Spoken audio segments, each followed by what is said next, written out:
Era el cumpleaños número 50 de mi papá, un día que prometía ser una fiesta inolvidable en nuestro rancho familiar en Jalisco. Yo, tu servidor, Ricardo, había pasado semanas planeando cada detalle, desde el mariachi hasta el mole poblano que tanto le gusta a mi padre. Mi corazón rebosaba de alegría, listo para celebrar al hombre que me enseñó todo lo que sé.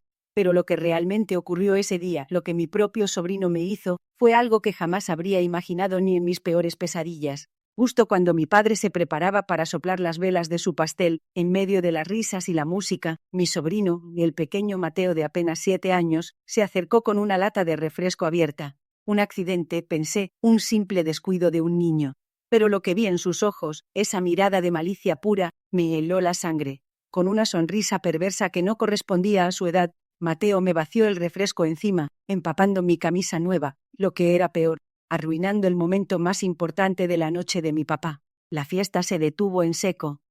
El silencio fue ensordecedor. Sentí como la ira me quemaba por dentro, una rabia que nunca antes había experimentado, no por el refresco, sino por la humillación pública, por el desprecio en los ojos de un niño que se suponía debía quererme. Intenté mantener la calma, respirar hondo, pero la imagen de mi padre con el ceño fruncido y la vergüenza en su rostro era insoportable. Quería gritar, quería reclamar, pero era un niño, mi sobrino. La tensión era palpable, todos los ojos estaban sobre nosotros, esperando mi reacción. Fue entonces cuando mi abuela, la matriarca de nuestra familia, una mujer de 82 años con la mirada más penetrante que conozco, se acercó. Ella lo había visto todo. Su voz, normalmente suave y llena de cariño, resonó con una autoridad que rara vez usaba. Lo que mi abuela hizo después, lo que le dijo a Mateo y luego a mí, no solo cambiaría la dinámica de nuestra familia para siempre, sino que desataría una cadena de eventos que me llevarían a buscar una justicia muy particular. La verdad que mi abuela reveló esa noche, el oscuro secreto detrás de la acción de Mateo, fue algo que nadie, absolutamente nadie, esperaba. Y lo que hice con esa verdad, bueno, eso es una historia que pocos se atreverían a contar.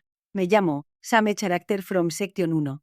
Mi vida nunca fue un camino de rosas, pero tampoco imaginé que se convertiría en un verdadero infierno, cortesía de mi propia familia. Siempre fui la oveja negra, la que no encajaba en los moldes de éxito que mi tía Gloria y su hijo, mi primo Ricardo, tanto presumían. Ellos eran los favoritos, los intocables, los que siempre obtenían lo mejor. Yo, por otro lado, era la invisible, la que se esforzaba el doble para recibir la mitad de reconocimiento. El cumpleaños de mi papá, hace apenas unos meses, fue el punto de quiebre. Lo recuerdo como si fuera ayer, cada detalle grabado a fuego en mi memoria. La casa de mi abuela, en Coyoacán, estaba llena de gente, risas forzadas y el aroma a carnitas que tanto le gustaban a mi padre. Yo, como siempre, intentaba pasar desapercibida, disfrutando de la compañía de mi papá, que era mi único refugio en esa familia tan peculiar. Ricardo, mi primo, apareció como un huracán, con su sonrisa falsa y su mirada altiva. Siempre me había detestado, desde que éramos niños. Nunca entendí por qué, pero su aversión hacia mí era palpable. Esa tarde, mientras yo conversaba animadamente con mi papá sobre sus viejas anécdotas de la secundaria, Ricardo se acercó con un vaso de refresco en la mano. Lo que pasó después fue tan rápido como intencional. Sentí el frío líquido empapar mi blusa favorita, la que había guardado para esa ocasión especial. El refresco de cola pegajoso y dulce se escurrió por mi pecho, manchando todo a su paso. Un silencio incómodo se apoderó de la sala y todas las miradas se posaron en mí. La vergüenza me invadió, un calor sofocante subió por mi cuello y las lágrimas amenazaron con desbordarse. Ricardo, con una sonrisa burlona, soltó: «Ay, Same Character from Section 1, qué torpe eres», siempre arruinando todo. Sus palabras, cargadas de desprecio, resonaron en mis oídos. Mi tía Gloria, en lugar de regañarlo, se limitó a reír disimuladamente, como si la escena le pareciera divertida. Mi papá, al ver mi humillación, intentó defenderme, pero yo ya estaba rota por dentro. Quería desaparecer, que la tierra me tragara. Ese día algo se rompió dentro de mí. No fue solo la blusa manchada, fue la acumulación de años de desprecio, de sentirme menos, de ser el blanco de las burlas de Ricardo y la indiferencia de mi tía. Una chispa de resentimiento se encendió, una llama que prometía consumir todo a su paso. Me sentía traicionada, no solo por Ricardo, sino por toda esa familia que permitía tales humillaciones. La abuela, mi querida abuela, fue la única que vio la verdad en mis ojos. Ella notó mi dolor, mi rabia contenida. Sus ojos, llenos de una sabiduría ancestral, me miraron con una comprensión que nadie más en esa casa poseía. Ella sabía que algo profundo había cambiado en mí, que esa tarde no solo se había derramado un refresco, sino que se había derramado la última gota de mi paciencia. Esa noche, mientras el pegajoso dulce del refresco se secaba en mi piel, la abuela se acercó a mí. No dijo una palabra, solo me tomó de la mano y me llevó a su cocina. El silencio entre nosotras no era incómodo. Era un bálsamo, un reconocimiento tácito de la tormenta que se había desatado en mi interior. Ella me entregó una toalla húmeda y un cambio de ropa, una de sus blusas antiguas, con olor a lavanda y a historias. Mientras me limpiaba el rostro y el cuello pude ver el reflejo de una persona diferente en el azulejo pulido de la pared. Ya no era la misma. La humillación, el desprecio de Ricardo y la indiferencia de los demás habían encendido algo en mí. El cumpleaños de mi padre continuó con risas y brindis, pero para mí la fiesta había terminado. Mi mente, en cambio, trabajaba a toda máquina, hilando pensamientos que nunca antes me había permitido tener. ¿Por qué siempre yo? ¿Por qué Ricardo se sentía con el derecho de pisotearme una y otra vez? La respuesta me golpeó con la fuerza de un puñetazo, porque yo se lo permitía. Porque, en mi afán de no causar problemas, de ser la buena, había dejado que me convirtieran en su saco de boxeo emocional. Los días siguientes fueron una especie de incubación.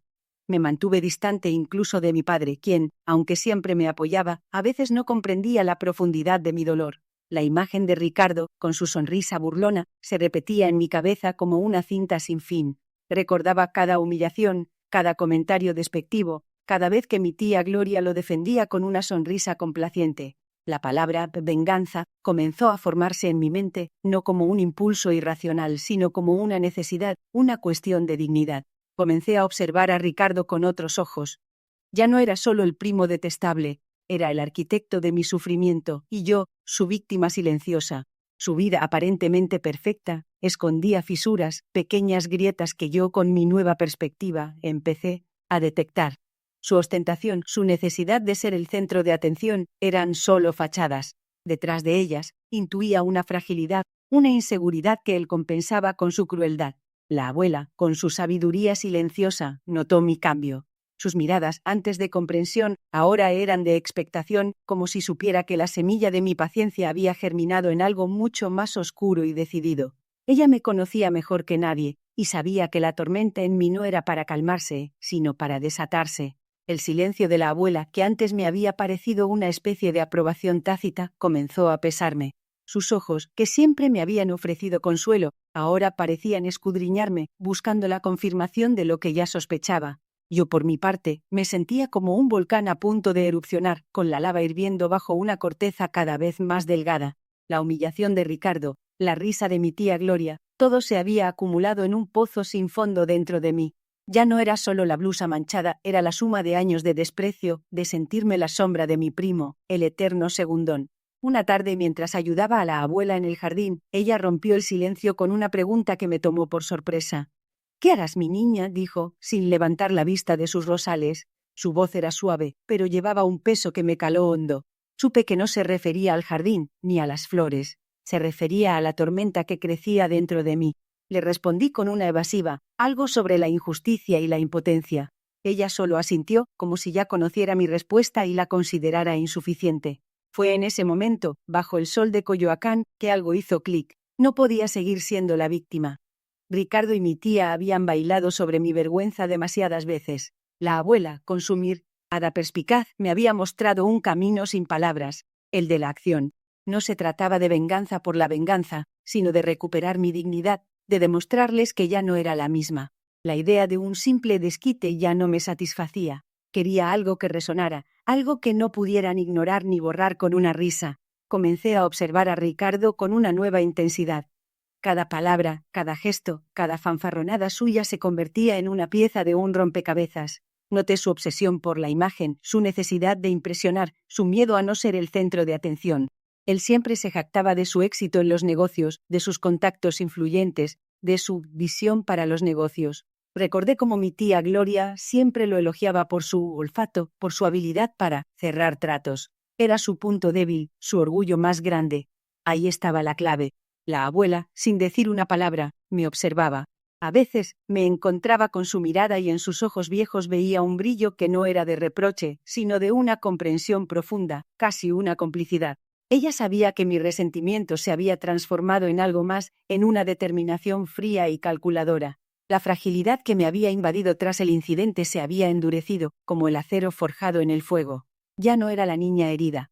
Era alguien que había encontrado su propósito en la justicia, una justicia que yo misma me encargaría de impartir. Mi obsesión crecía, alimentada por cada recuerdo de desprecio, cada burla de Ricardo. El juego había cambiado.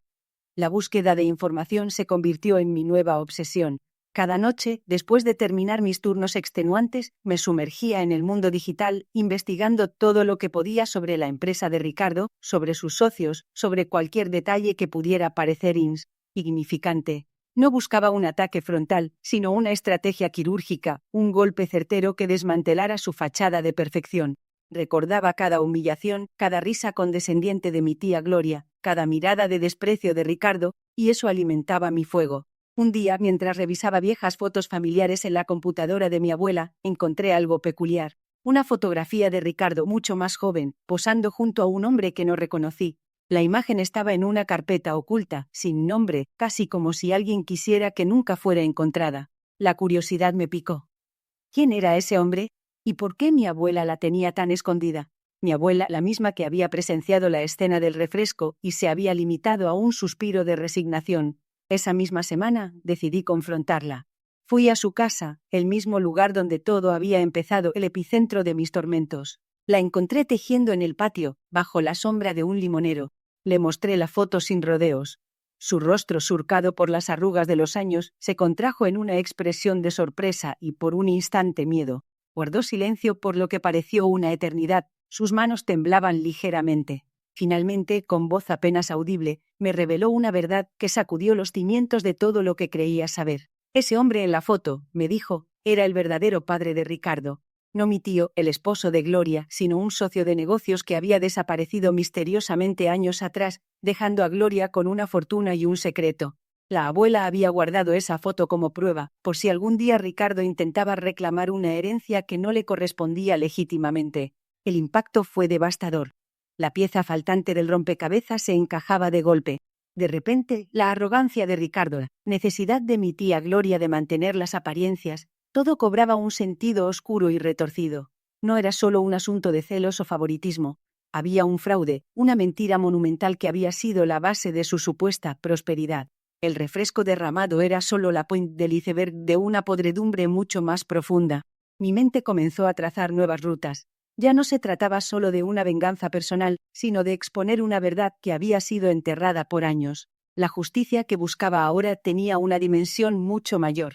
Ricardo no solo me había humillado, su vida entera era una farsa construida sobre engaños. Y yo, Ricardo, tenía en mis manos la clave para desmantelarla. La confrontación se acercaba, y esta vez no sería con un vaso de refresco. La tarde de la reunión con la abuela llegó cargada de una tensión palpable. Mis manos sudaban mientras sostenía el sobre, el peso de la verdad que contenía era inmenso. Ricardo, con su habitual arrogancia, entró a la sala, su sonrisa de suficiencia aún intacta. No sabía que estaba a punto de derrumbarse. Mi abuela, sentada en su sillón favorito, me miró con una mezcla de preocupación y una curiosidad que no podía disimular. Comencé a hablar, mi voz firme a pesar del temblor interno. Recordé el incidente del refresco, la humillación, las risas de mi tía Gloria. Ricardo intentó interrumpirme, pero la abuela levantó una mano, silenciándolo. «Déjala hablar», dijo, y en su tono había una autoridad que nunca antes le había escuchado. Proseguí, detallando cada mentira, cada manipulación de Ricardo. Hablé de cómo había robado mis ideas para la universidad, cómo había saboteado mis oportunidades laborales, siempre con una sonrisa hipócrita. El rostro de Ricardo palideció, su arrogancia se desmoronaba con cada palabra. Saqué las pruebas, los documentos que había reunido con tanto cuidado, correos electrónicos, capturas de pantalla de chats, testimonios anónimos de compañeros de trabajo que confirmaban sus engaños. La abuela tomó el sobre, sus ojos recorriendo las páginas, su expresión endureciéndose con cada revelación. El silencio en la sala era sepulcral, solo roto por el crujido del papel. Finalmente, la abuela levantó la vista, sus ojos fijos en Ricardo. «¿Esto es verdad, no es así?», preguntó, su voz apenas un susurro cargado de decepción. Ricardo intentó balbucear una excusa, pero las palabras se le atragantaron. Se quedó mudo, su mirada esquiva, incapaz de sostener la de su propia abuela. La farsa que había construido con tanto esmero se estaba desmoronando ante sus ojos. La abuela, con un dolor evidente en su rostro, se puso de pie. Siempre te defendí, Ricardo, dijo, su voz temblaba. Creí en ti, a pesar de todo. Las lágrimas brotaron de sus ojos, no de ira, sino de una profunda tristeza. Me miró a mí, y en sus ojos vi una disculpa silenciosa. Lo siento, mi niño, susurró. Lo siento por no haberte creído antes. En ese momento, la rabia que había cargado por tanto tiempo comenzó a disiparse, reemplazada por una punzada de compasión por mi abuela. Ricardo se encogió en su asiento, derrotado, su mundo de mentiras colapsando a su alrededor. La confrontación había llegado, y no fue con un vaso de refresco, sino con una avalancha de verdades innegables. La abuela, con la voz entrecortada por la emoción, me miró con una expresión que nunca le había visto. Ricardo, dijo, su tono cargado de un dolor profundo, tú siempre fuiste mi nieto favorito, pero lo que has hecho es imperdonable. He sido ciega por demasiado tiempo. Las palabras se clavaron en mi primo como cuchillos, despojándolo de su fachada de invencibilidad. Él, que siempre se había pavoneado con su aire de superioridad, ahora se encogía, intentando desaparecer bajo la mesa. Tía Gloria, por primera vez en su vida, no supo qué decir. Su rostro, habitualmente impasible, se contrajo en una mueca de incredulidad y vergüenza. La abuela no le dio oportunidad de intervenir. Y tú, Gloria, continuó, su mirada firme, sabías lo que estaba pasando. Permitiste que tu hijo me mintiera y me manipulara, me hicieras creer que mi otra nieta era la culpable de todo. ¿Cómo pudiste? La sala se sumió en un silencio tenso, roto solo por el sollozo ahogado de mi tía. La abuela, con una fuerza que no le conocía, se levantó. Su figura, aunque pequeña, proyectaba una autoridad inmensa. Ya no más, declaró, su voz resonando con una determinación inquebrantable. Esta casa, mi casa, es un lugar de respeto y amor, no de engaños y maltratos. Ricardo, Gloria, tienen que irse. El impacto de sus palabras fue como un terremoto. Ricardo levantó la vista, sus ojos llenos de pánico. Nunca imaginó que sus acciones tendrían una consecuencia tan drástica. Mi tía Gloria intentó protestar, balbuceando excusas, pero la abuela la detuvo con un gesto. Mis decisiones son firmes, sentenció. No hay lugar para la crueldad aquí. Ver a Ricardo y a mi tía, tan acostumbrados a salirse con la suya, ahora despojados de su poder, fue una extraña mezcla de emociones. No sentí la euforia de la venganza que había imaginado, sino una quietud, una paz inesperada. Mientras Ricardo recogía sus pocas pertenencias, su mirada se cruzó con la mía. No había burla ni desprecio, solo un vacío, una derrota absoluta. En ese instante, supe que el ciclo de humillación había terminado. La justicia, aunque tardía, había llegado. No fue un acto de violencia ni una confrontación física, sino la simple y poderosa verdad la que desmanteló su imperio de mentiras. La abuela se acercó a mí, sus ojos empañados. Perdóname, mi niña, susurró, abrazándome con fuerza. Perdóname por no haberte protegido. En sus brazos, sentí el peso de años de dolor desvanecerse. No era el final de todas mis batallas, pero era un nuevo comienzo. Un comienzo donde la verdad prevalecía y donde mi voz, finalmente, había sido escuchada. La casa se sintió ligera, purificada, como si el aire viciado de las mentiras se hubiera disipado por completo. La herida no desaparecería de inmediato, pero la cicatriz, ahora, contaría una historia de resistencia y, finalmente, de redención. El aire en el juzgado se sentía pesado, cargado de todas las mentiras que mi sobrino había tejido. Cuando la jueza dictó la sentencia, un silencio sepulcral llenó la sala. Mi hermana, destrozada, me miró con unos ojos que suplicaban, pero ya no había nada que pudiera hacer. Las pruebas eran irrefutables. Las cámaras de seguridad no mentían sobre el desfalco a la empresa de papá, un negocio que él había construido con sudor y lágrimas desde cero en nuestro querido México. El resentimiento que había carcomido mi alma por tanto tiempo, la traición de ver a mi propia sangre robarle a mi padre, finalmente encontró su cauce. No fue la venganza dulce que uno imagina en las películas, sino una justicia amarga teñida de la tristeza de una familia rota. Ver a mi sobrino esposado, su arrogancia desvanecida, no me dio la alegría que esperaba. Solo un vacío, un eco de lo que perdimos. Mi padre, con el tiempo, se recuperó del golpe. La abuela, siempre sabia, me dijo: Ricardo, a veces el amor más grande es el que pone límites, aunque duela. Esas palabras se quedaron grabadas en mi corazón. Aprendí que defender lo justo, proteger a los tuyos, a veces significa tomar decisiones difíciles, incluso si eso implica enfrentar a quienes amas. Hoy, la empresa de papá está más fuerte que nunca. Hemos implementado controles más estrictos, y la confianza que se rompió, poco a poco se reconstruye. La relación con mi hermana nunca volvió a ser la misma, pero la paz que encontré al saber que hice lo correcto, esa paz nadie me la quita. Este episodio me enseñó que la integridad no tiene precio y que la familia, aunque imperfecta, siempre vale la pena luchar por ella, incluso si esa lucha te lleva por caminos inesperados. La lección fue dura, pero me hizo un hombre más fuerte, más consciente de lo que realmente importa en la vida.